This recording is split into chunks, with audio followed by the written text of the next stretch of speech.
live. We're live. This is Cooking with Chris, formerly known as Homestead and Hardwood. We got a little collaboration with the Sapper Gardener and the Mess Hall. Men can cook. And we're cooking Mother's Day dinner. Supper, in my case. Let me show y'all something. These are new potatoes. We dug them this morning and just washed them really good. Scrub, you don't have to get all the skin off. Just scrub them, make sure they're good and clean, leave the red skin on them. The bigger ones, the ones as big as an egg, half them, quarter them, however you think is the best. The smaller pieces you cook them in, the faster they'll cook. The small ones, big as a plum, you cut in half. The really small ones you don't do anything with. Anyway, you put them in a pot. And we don't have any cured ham right now, so we had to go buy cured ham.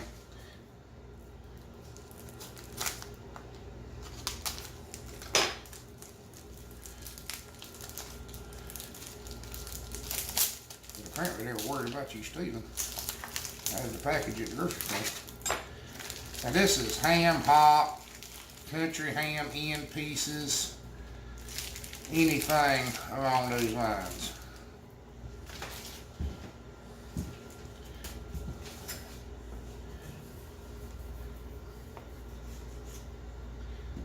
Cut it up in chunks if it ain't already. Kind of portion size chunks because this is part of your meal. And this is a very traditional southern way of doing this.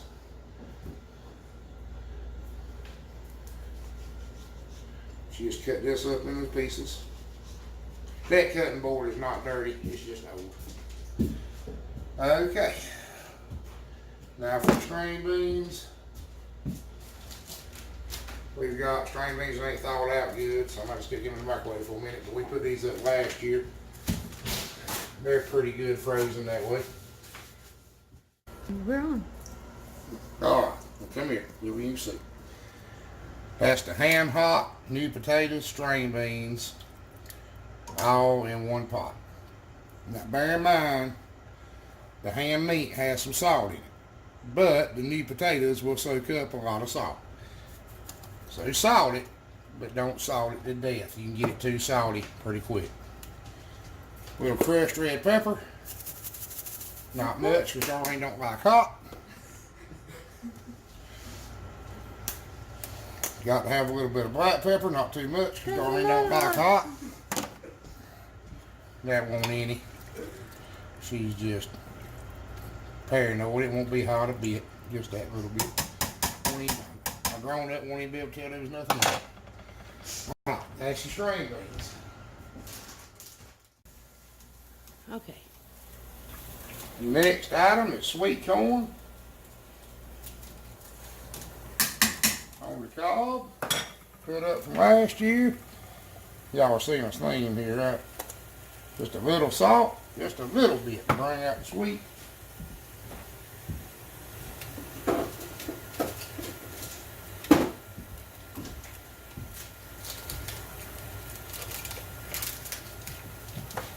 And a little bit of butter. Butter, not margarine. Not vegetable shortening junk. Butter.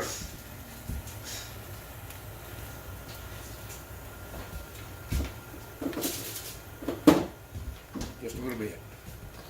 Don't know if it does any good or not, but I like to do it. I don't know if you can pre-butter the sweet corn. That's even a possibility. Okay. The next item on the agenda. I don't think we'll ever do a lot of cooking videos. Have we talked about the potatoes, ham, and string beans? Yes. We talked about the corn? Yes. Okay. Those two have to cook a long time. The string beans and potatoes especially. The corn is really, it was blanched good before it was put up. So really all you gotta do is a mistake I see people make, I'm gonna point out. A lot of people don't stagger their cooking so everything's ready at the same time. So we got about 45 minutes probably before I got to start cooking the cubed ham steaks. These are cubed ham steaks. I'm just gonna pan fry them. I don't know if y'all caught on to it yet or not, but everything we're eating we grew except the ham pot that went into that pot. But we'll check back with you in a few minutes. Show you a few seconds of frying some ham steaks, and we'll show you what everything looks like when we get it together. But Say it again. cooking shows are hard to do, so you have much respect for me. Everybody does a bunch of cooking shows because it takes a bunch of prep work to make it all come together. We didn't know that, and you'll be able to tell it in the video. One little cooking tip I do have, especially cooking on cast iron, we cook with cast iron a lot. If you don't want food to stick in your cast iron frying pan, get the pan hot. Hot pan, cold oil. That's important. We got our ham steaks over here. Darlene really don't like hot. Normally I would use some Tony sachets on them. Kind of right much Tony sachets, but she don't like spicy, so. A little bit of Tony sachets is not hot. A lot, like Chris likes, is very hot. Sprinkle a little salt on everything. That's all you got to do. Kind of mix them up. Kind of spread it all around. Get it on both sides.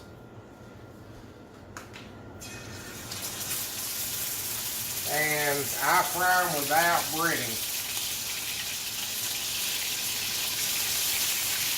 because we both have some dietary restrictions.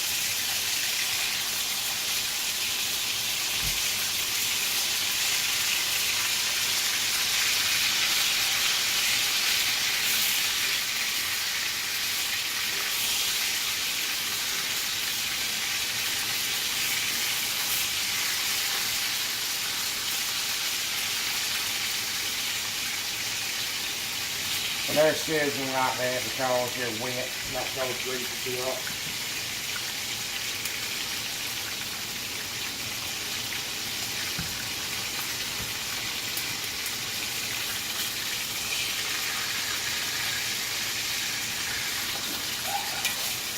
There's a spatula right beside you.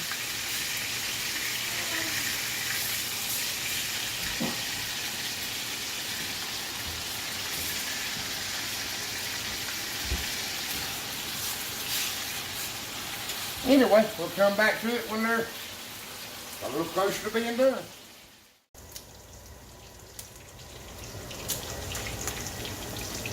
There you go, it's done. It's all golden brown.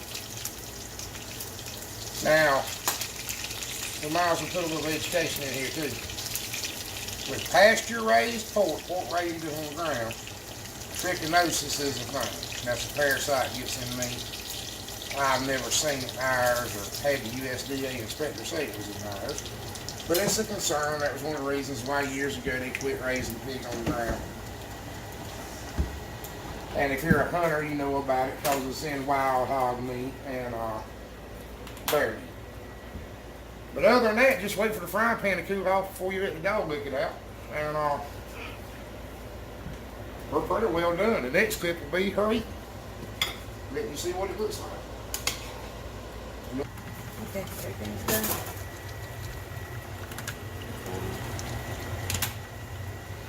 Alright. See? And it's time to eat. Everybody have a happy Mother's Day.